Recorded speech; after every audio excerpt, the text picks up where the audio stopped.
Hormuz జలసంధి ద్వారా భారత్కు 2 భారీ గ్యాస్ వాహక నౌకలు చేరుకున్నాయి. గల్ఫ్ నుంచి భారీగా వంట గ్యాస్ను తీసుకువెళ్లేందుకు 2 అతిపెద్ద భారతీయ గ్యాస్ వాహక నౌకలకు ఇరాన్ అనుమతి ఇచ్చింది.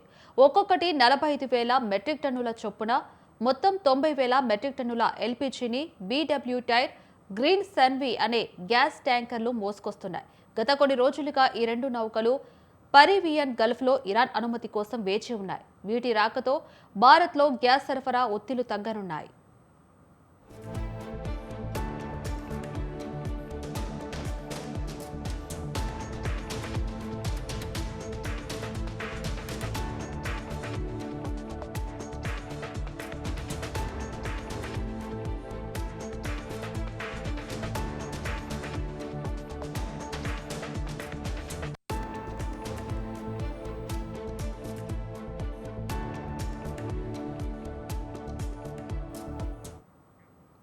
హర్ముజ్ జలసంధి ద్వారా భారత్కు 2 భారీ గ్యాస్ వాహక నౌకలు చేరుకున్నాయి.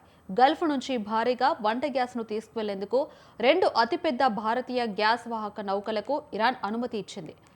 ఇప్పటికే ఒక్కొక్కటి 45,000 మెట్రిక్ టన్నుల చొప్పున మొత్తం 90,000 మెట్రిక్ టన్నుల ఎల్పీజీని బీడబ్ల్యూటీ గ్రీన్ సన్వీనర్ గ్యాస్ ట్యాంకర్లు మోసుకొస్తున్నాయి. గత కొన్ని రోజులుగా ఈ 2 నౌకలు పరీవియన్ గల్ఫ్లో ఇరాన్ అనుమతి కోసం వేచి ఉన్నాయి. వీటి రాకతో భారత్లో గ్యాస్ సరఫరా ఒత్తిళ్లు తగ్గాయి.